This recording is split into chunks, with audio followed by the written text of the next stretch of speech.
Russian forces ratcheted up their attack on Kharkiv, the second largest city in Ukraine. According to the Ukrainian government, dozens were killed and hundreds wounded, though it's unclear how many, if any, were civilians. A U.S. defense official has claimed Belarus may soon send its own troops to aid Russia. Meanwhile, the U.S. has sent more aid and weapons to Ukraine as part of a new package from the White House. Western intelligence suggests Russia may have, quote, slowed down its offensive over the weekend in the city of Kyiv due to logistical problems and heavy resistance from civilians. Though the Russian government claims the slowdown was intentional. Ми вже видаємо зброю і будемо видавати для захисту нашої землі всім бажаючим, всім спроможним захищати наш суверенітет. Although Russia is yet to fully seize any major city, many analysts warn the Russian offensive is steadily continuing.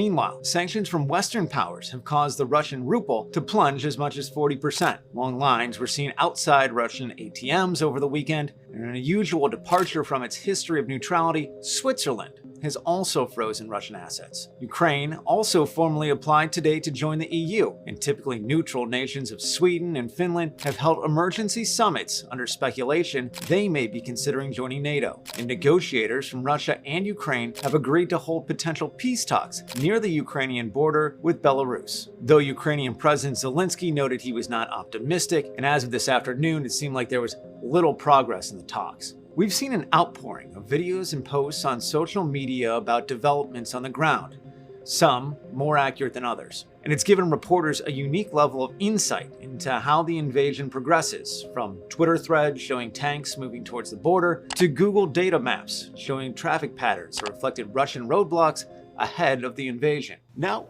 we're going to bring in Newsy correspondent Jake Godin, who heads up our award-winning visual investigation series, Newsy plus Bellingcat. Jake, you've been following things closely in Ukraine. What kinds of attacks are we seeing right now, and where are civilians being targeted? While we initially saw a lot of attacks against what were supposed to be military targets, like airports and some other bases, we're now starting to see a lot of attacks against civilians, specifically a lot of cluster munition strikes against populated areas. And we've seen people with their homes where they have giant holes in the ceiling and there's a big old rocket booster or something just kind of sitting in the floor and there's water coming out of the ceiling. Or we're also seeing images of people who are, staying in the subway and metro centers in order to stay safe.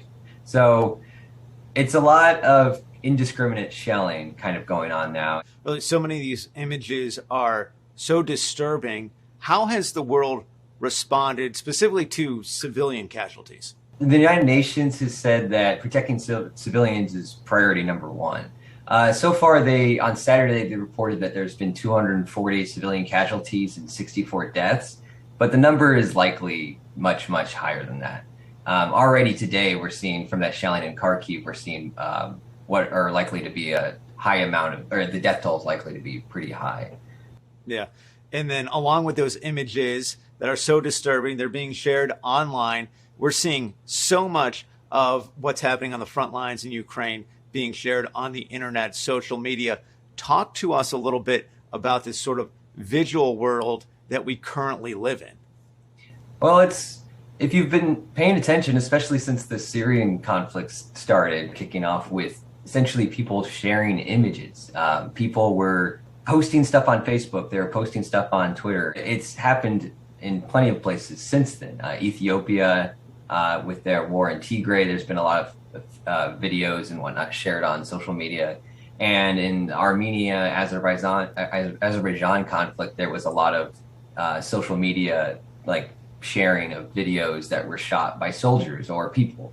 I mean, that's the thing is these days, everybody has a camera in their pocket. Everybody has phones, and these phones are able to record pretty well, pretty good video. And with Ukraine, there was already a pretty robust community of people watching that conflict, watching what was going on in Ukraine because of what happened in 2014 with the shoot down of MH17 and the annexation of Crimea and then the Eastern Ukraine Donbass stuff. So it's all those people are now getting these updates and kind of, sharing what they're seeing and, verifying this information. So, well, Jake, you've been keeping your eye on this as close as anybody.